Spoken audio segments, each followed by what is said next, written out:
देश है। आज हम एक ऐसे राज को खोलने जा रहे हैं जिससे ज्यादातर लोग डरते हैं या फिर नजरें फेर लेते हैं, पर सच को जानना जरूरी है। मरने के बाद क्या होता है? क्या वाकई स्वर्ग और नर्क हैं? और अगर हैं, तो हम कहाँ जाएंगे? परमेश्वर के वचन से, बाइबल की गवाही से और आज की हकीकत से हम ये राज खोलेंगे।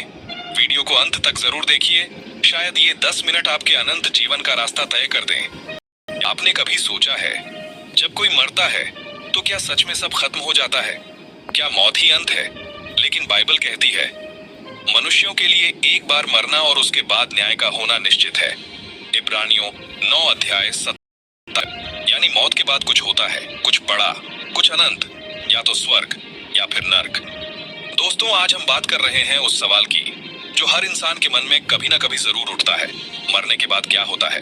क्या आत्मा कहीं भटकती है? क्या स्वर्ग और नर्क सच में होते हैं? और अगर होते हैं तो कौन कहाँ जाएगा? ये कोई कल्पना की बात नहीं है, ये हकीकत है और इसका जवाब हमें परमेश्वर के वचन बाइबल में साफ साफ मिलता है।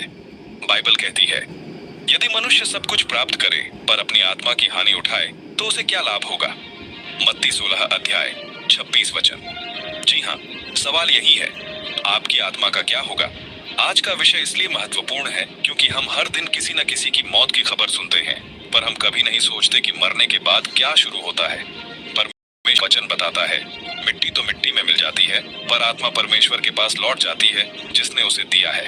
उपदेशक 12 अध्याय 7 वचन। जब भी हम किसी के मरने की खबर सुनते हैं तो ज्यादातर लोग यही कहते हैं, परमेश्वर उसकी आत्मा को शांति दे। पर कोई ये नहीं पूछता, वो आत्मा गई कहाँ? क्या मरने के बाद सब खत्म हो जाता है या फिर कुछ और शुरू होता है? बाइबल इस सवाल का सीधा जवाब देती है। इब्रानियों 9 अध्याय 27 वचन में लिखा है, और जैसा कि मनुष्यों के लिए एक बार मरना निश्चित है और उसके बाद न्याय, यानी मौत अंत नहीं है। ये तो एक दरवाजा है जिसके उस पार या तो स्वर्ग है या नर्क, कोई तीसरा रास्ता नहीं है। और फिर सबोपदेशक 12 अध्याय 7 आता है, मिट्टी तो पहले की नाई मिट्टी में मिल जाती है और आत्मा परमेश्वर के पास लौट जाती है जिसने उसे दिया। तो साफ है, हम सिर्फ शरीर नहीं हैं, हम आत्मा हैं और आत्मा का सफर मृत्यु के बाद खत्म नहीं बल्कि शुरू। आज की यह संदेश इसी सफर की सच्चाई सामने लाने के लिए है, एक ऐसी सच्चाई जो परमेश्वर के वचन में दर्ज है और जिसे जानना हर इंसान के लिए जरूरी है। अब सवाल उठता है, जब कोई मरता है तो उसके साथ होता है क्या बस शरीर को जला या दफना दिया जाता है और सब खत्म? बिल्कुल नहीं। बाइबल कहती है, मौत के बाद कहानी शुरू होती है। मृत्यु में शरीर और आत्मा अलग हो जाते हैं। सबोपदेशक 12 अध्याय 7 वचन में लिखा है, मिट्टी तो पहले की नाई मिट्टी में मिल जाती है और आत्मा परमेश्वर के पास लौट जाती है जिसने उसे दिया। यानी शरीर तो मिट्टी है जो धरती में मिल जाएगा, लेकिन आत्मा अमर है, वो परमेश्वर के सामने जाती है। आत्मा दो में से एक रास्ते पर जाती है, तो स्वर्ग या नर्क। लूका सुसक्ता अध्याय 22 से 23 में यीशु ने खुद कहा, गरीब मर गया और स्वर्गदूतों द्वारा अब्राहम की गोद में पहुंचाया गया, और धनी आदमी भी मरा और अधोलोक में पीड़ा में पड़ा हुआ अपनी आंखें उठाकर अब्राहम को दिया। यह कोई कल्पना नहीं, यीशु ने एक सच्ची घटना बताई। ध्यान दीजिए, दोनों की आत्माएं जिंदा थीं।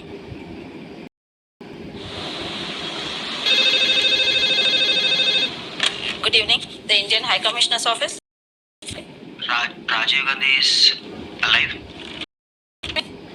Rajiv Gandhi is alive. कल्पना नहीं, यीशु ने एक सच्ची घटना बताई। ध्यान दीजिए, दोनों की आत्माएं जिंदा थीं, एक स्वर्ग में, दूसरा नर्क में, और दोनों को चेतना थी, दर्द भी, पहचान भी। यानी मरने के बाद इंसान खत्म नहीं होता, बल्कि असली जीवन वहीं से शुरू होता है।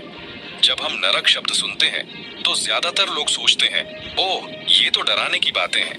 लेकिन क्या आपको पता है, नरक कोई काल्पनिक कहानी नहीं, ये बाइबल में दर्ज एक भयानक सच्चाई है।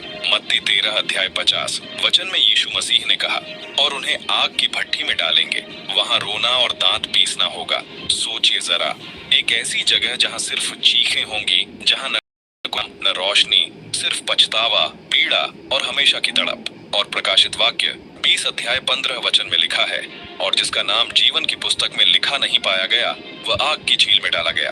ये वही नरक है जिसे सेकंड डेथ यानी गया है। शरीर की मौत एक बार होती है, लेकिन आत्मा की सजा नरक में हमेशा के लिए दी जाती है। और सबसे गंभीर बात, यह सजा स्थायी है, अनंत काल के लिए। कोई वापस नहीं आ सकता। परमेश्वर न्यायी है और पाप का न्याय होगा। अगर नरक अंधकार और दर्द का स्थान है, तो स्वर्ग क्या है? स्वर्ग वो स्थान है जहाँ न आंसू हैं, न मौत, न बीमारी, सिर्फ परमेश्वर की उपस्थिति और अनंत शांति है। प्रकाशित वाक्य 21 अध्याय 4 वचन में लिखा है, आंखों के सब आंसुओं को पोंछ डालेगा, और न मृत्यु रहेगी, न शोक, न विलाप, न पीड़ा रहेगी। जो पहले था वह बीत गया। क्या आपने कभी ऐसा स्थान देखा है जहाँ कोई भी दुख नहीं, जहाँ हमेशा की खुशी है, जहाँ परमेश्वर खुद बीच रहता है? यीशु ने खुद कहा, यूहन्ना 14 अध्याय 2 से 3 वचन में, मेरे पिता के घर में बहुत से निवास स्थान हैं। मैं तुम्हारे लिए जगह तैयार करने जाता हूँ, ताकि जहाँ मैं हूँ भी वहीं रहो। सोचिए, परमेश्वर ने हमारे लिए बनाया है एक ऐसा घर जहाँ हम हमेशा उसके साथ रहेंगे। स्वर्ग कोई कल्पना नहीं, ये उस प्रेम का स्थान है जो परमेश्वर ने हमारे लिए पहले से तैयार किया है। पर सवाल है, क्या हम तैयार हैं उस स्थान के लिए? अब सबसे बड़ा सवाल, स्वर्ग में कौन जाएगा और नरक में कौन? क्या अच्छे काम करने से इंसान स्वर्ग चला जाता है? क्या चर्च, दान, उपवास ये काफी हैं? बाइबल कहती है नहीं, स्वर्ग में सिर्फ वही जाएगा जो यीशु मसीह पर करता है। यूहन्ना 3 अध्याय 16 वचन में लिखा है, क्योंकि परमेश्वर ने जगत से ऐसा प्रेम किया कि उसने अपना एकलौता पुत्र दे दिया, ताकि जो कोई उस पर विश्वास करे वह नाश न हो, परंतु अनंत जीवन पाए। स्वर्ग कोई मेहनत की कमाई नहीं, यह परमेश्वर की दी हुई कृपा है। और प्रेरितों के काम 4 अध्याय 12 वचन में स्पष्ट लिखा है, और किसी और के द्वारा उद्धार नहीं है, क्योंकि स्वर्ग के नीचे मनुष्यों को कोई और नाम नहीं दिया गया है जिस उद्धार पा सकें, केवल यीशु के नाम से। सच बिल्कुल साफ है, यीशु मसीह ही वो दरवाजा है जिससे होकर स्वर्ग में प्रवेश होता है। उसके बिना कोई नहीं पहुंच सकता।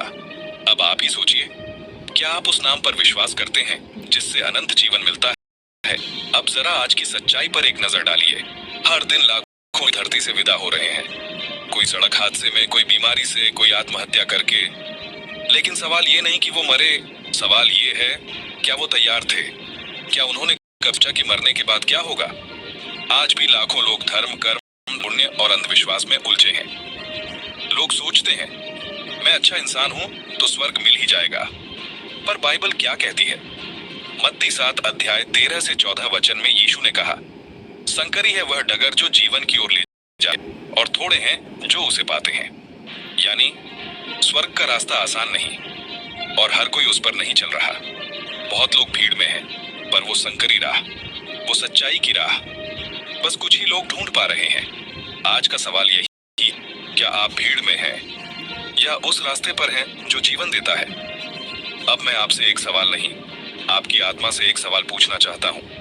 अगर आज आपकी आंखें हमेशा के लिए बंद हो जाएं, क्या आपको पूरा यकीन है कि आप स्वर्ग में जाएंगे?